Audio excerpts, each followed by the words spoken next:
Hi, everyone. Good afternoon. This is Joe coming to you with your book update. You'll see the mountains in the background behind me representing the desert. This is kind of where we're going to pick up. I believe last time we talked, Rod was being shot at by the bad guys at the train robbery site. Well, before we hash into that, let's get to know Rod a little bit. Let's also get to know the bad guy, Alberto, a little bit.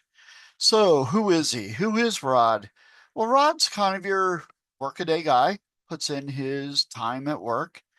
But he's also a little on the lonely side. He's a little, um, let's say he's just kind of a loner. He lives alone. He lives just near the train station, just a couple miles away, a mile away. It's within walking distance. He takes the train every day to work. He wants to get to work relatively on time.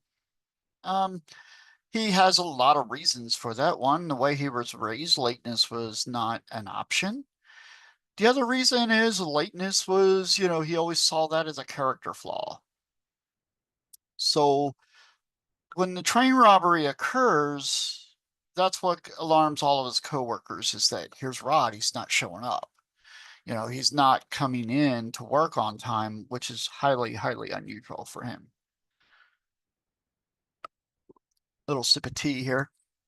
So the other part of Rod is, what happened? Why is he so lonely? His wife passed away from cancer. And then he was also in a car accident in which his children were killed and he was the driver.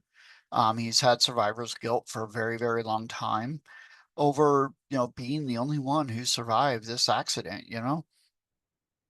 So for him, that allows him to take a few more chances than he should. And you'll see that in my book. You'll see that Rod takes a few more chances than probably the average police officer should or FBI agent should.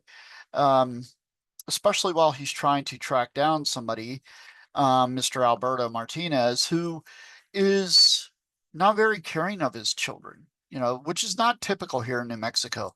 Um, you know, Family is very, very important here. But in an effort to care for his children, Alberto flirts on the illegal side. But it's in an effort to make life better for his daughter and for his estranged wife who left to live in Mexico. So Rod, is comes from middle class family. Like I said, very tragic story behind Rod. He takes everybody under his wing. He sees everybody as a chance to conclude those steps of being a father, going, through the stages of development of, generativity, things like that as he's gotten older, as a man in his 40s.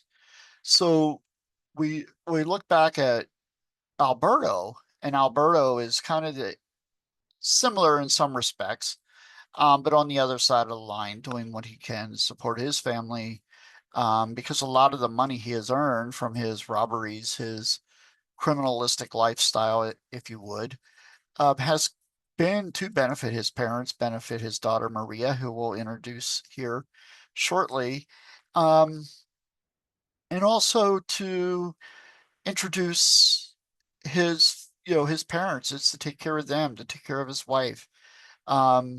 He splits his money evenly amongst his gang. He doesn't take a bigger cut than he should, but he does take those chances as well.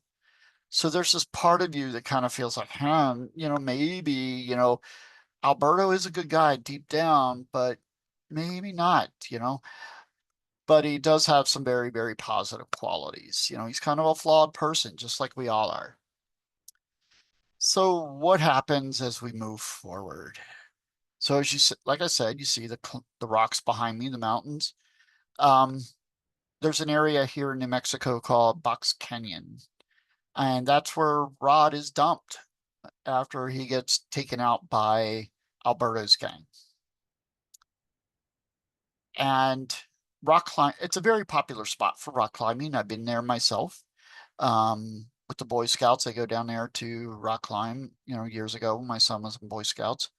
Um, So it can be a busy place. It's not as desolate as Alberto and his gang thinks that it is.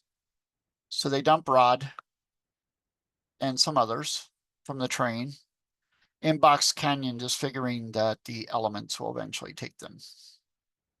However, these rock climbers find Rod just in time. They're able to get people out to help him. And some of you may be wondering, like, why is this an FBI case? Why isn't a local state police? Well, since the original incident occurred on the Native American reservation on the Pueblo, that is federal jurisdiction. That's why the FBI does have say over what happens there. And that's why they're continuing to investigate what's happening now that they have found Rod. Rod ends up in the local trauma center. He's not doing very well. He does need long hours of surgery. This allows the chief, Chief Holloman, and some of his coworkers to check in on him at the hospital. And they meet a charge nurse who's kind of in charge, puts them in their place.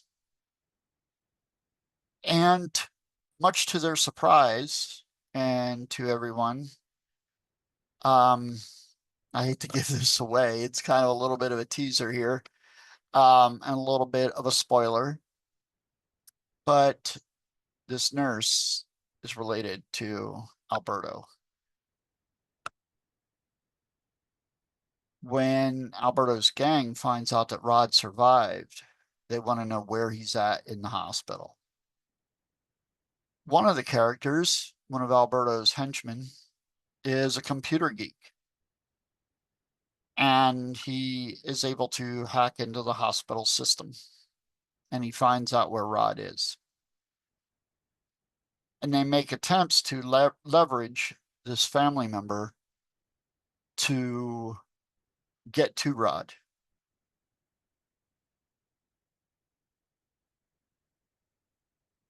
If you remember correctly, Rod was shot in the back twice. Those can be fatal, that they can, there is open areas there where if the bullet goes in at the right angle, that they would miss some vital organs and be mainly flesh wounds. But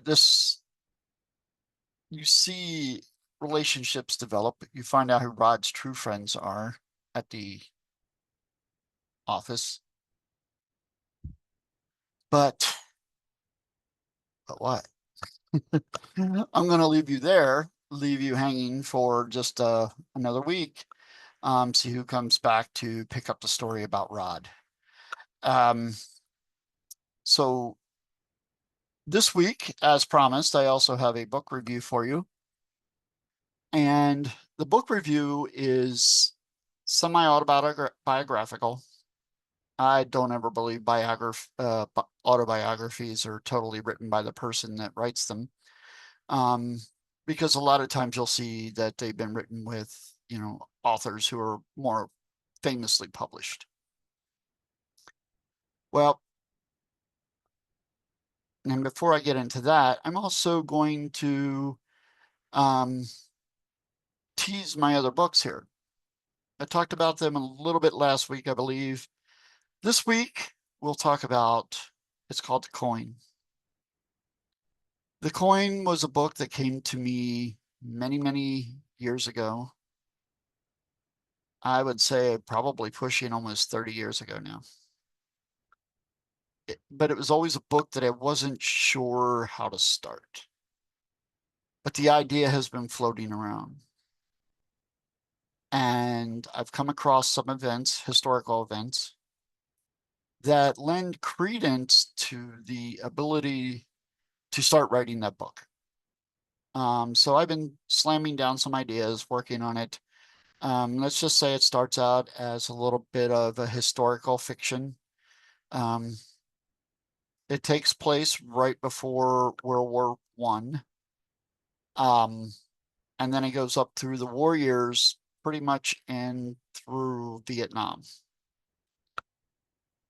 There's significant events along the way that lead the character and his family on a more spiritual path and off of a destructive path. Even though they have to go through wars, even though they have to suffer, there are significant enough events that this coin plays a very, very influential part of. And that's it for that tease. As I finish up the story about Rod, then we'll talk a little bit more about that one. Well, that'll be a whole series of videos on its own, just like these have been. So the book that I want to kind of do a review of is a book by Des Linden. Those of you who run will know that she is a Boston Marathon champion. She won the Boston Marathon in 2018. This book is a memoir of her life, of how she got to that point and where she's going afterwards. She discovers that through a love of running, to move on to long distance running. She was a champion in the 10,000 meters, 5,000 meters. So for those of you who are unfamiliar with the world of track and field, that would be a 5K, essentially 3.1 miles, or a 10K, which is 6.2 miles. Those were her specialties. She took up with a running group in Minnesota, and she, through a series of events and doing well, she was able to run the New York City Marathon a few times. She has been on the US Olympic team a few times. And I think that you'll find her story very, very inspiring. One of the quotes that I've frequently have taken from this book, and I think I've mentioned it on LinkedIn, was her quote from one of her coaches of act like that thing you are trying to become. Because she had found that she was not fully working hard enough to become a long distance runner, to become a marathoner. And with that piece of advice, she started training like a long distance runner. And that led her to where she's at, today. A Boston Marathon champion, multiple time Olympian in the marathon. She's completed the New York City Marathon. And now she's running ultras. One of the last I read, I think she set an ultra record for senior level competitors. It's hard to believe that in track and field that at 35 miles, at 35 years of age, you are considered elder at that point. But she has set some records for those in that age category. So, that's pretty inspiring. Are there some downside? There's some really sad anecdotes throughout it. Some about her health, which, when you have to make those ethical decisions about your, continuing to compete or your health, those are things that, she had to deal with. And I hope that you give her book a read. It's a pretty quick read. I finished it in about 4 days. And for me, that's a pretty quick read. And just like most of the book reviews on here, like I said, it is some semi-autobiographical. So I pray that you take a look at that, and that you all have a safe day. Let's see if we have anything else on our agenda to talk about. So just kind of round about what we talked about. Des Linden, great book. Really enjoyed it. Quick read, and very, very inspiring. The other conclusion from today is Rod is in the hospital. He's not doing well. He does have coworkers looking out for him, some colleagues. Like I said, finds out who his real friends are throughout this. And has a pretty tough nurse to deal with who's trying to keep him under wraps, and has somebody trying to find him to finish him off, going to the extreme of hacking the hospital MAR, or medical medical record, medication administration records, things like that. We also call those EMRs in healthcare, electronic medical records. So he's got a lot on his plate, and I hope you come back for the next part and next adventure. Have a great day.